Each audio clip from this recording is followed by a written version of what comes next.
many of you are either married, in a relationship, or dating?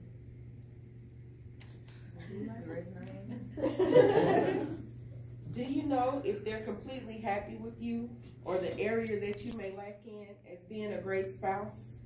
Although these questions are personal to answer, they are also very thought-provoking. Most relationships are built on love, loyalty, trust, and finances, but intimacy plays a great part in everything. According to counselingdirectory.org, a relationship needs intimacy regardless of whether it's physical or emotional. Your relationship will die without it. The first 3 years of my relationship was horrible.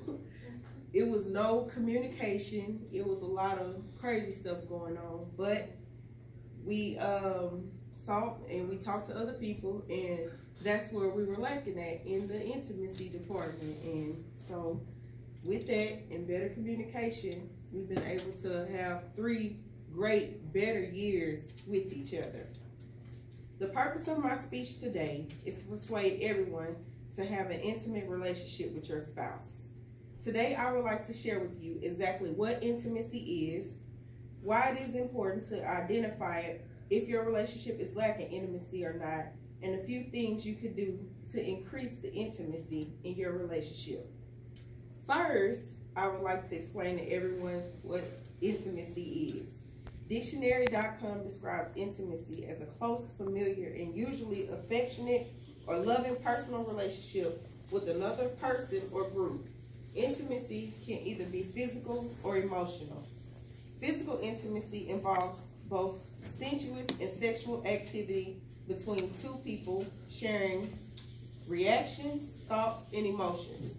Sex plays a great part in physical intimacy, and we all know what great sex can do in a relationship. Emotional intimacy is more connecting with someone on a deep psychological level. Emotional intimacy involves being able to share your personal thoughts and feelings, desires with someone, and then understanding and accepting them and reciprocating those feelings back. Missing someone's presence when they're not around you, or being open to someone's thoughts and feelings about you, is an example of emotional intimacy. Next, I would like to explain to you the importance of identifying whether or not your relationship lacks intimacy. Psychology Today labeled narcissism, which is marked by a lack of intimacy, as number 6 on the top 10 reasons that relationships fail. Without intimacy, the outlook for a lifelong relationship with a partner is pretty dim and completely unappealing. In every relationship, it is important to keep your spouse as happy as possible, and a lack thereof can be crucial. There's an old saying that goes, what one person will not do, another person will, which means that whatever you don't give, they will try to look for or find in somebody else. And we all probably have went through that before.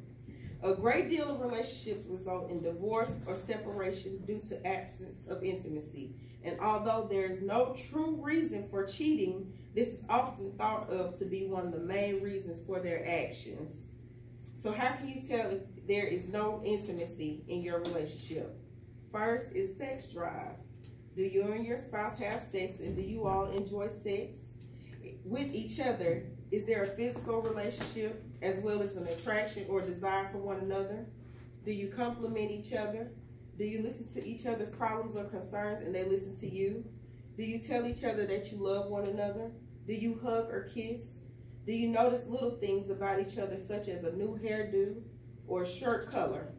How about random calls or texts just to see how their day is going? Are you all in good spirits when you're in each other's presence? Are you ready to rip each other's throats out? These are just a few ways to tell. The last point that I want to share is ways to increase the intimacy with you and your spouse.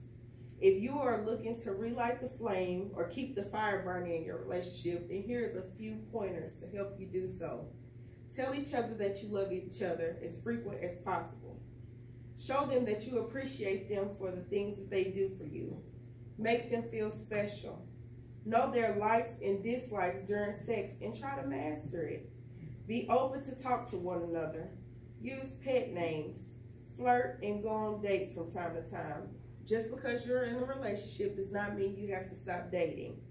Always ensure that they are the person that you want to be, or ensure them that they are the person that you want to be with. Notice the small things that they do. And last but not least, have fun with one another. A boring relationship is just so dull. In conclusion, I would like to remind you that the purpose of my speech today was to persuade you to keep intimacy in your relationship. I informed you of exactly what makes a relationship intimate. Why is it important to identify the lack of intimacy in your relationship, and also a few ways to increase intimacy in your relationship. Research, as well as my own personal relationship, shows my credentials for this topic.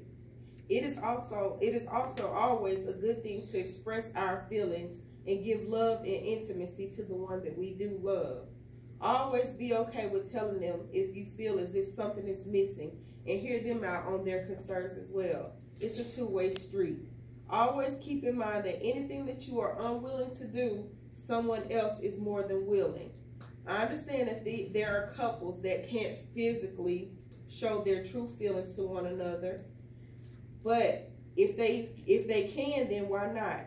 Intimacy is not about one person, but keeping both of you satisfied. Trust, love, loyalty, stability, and intimacy are all great ingredients for a successful relationship.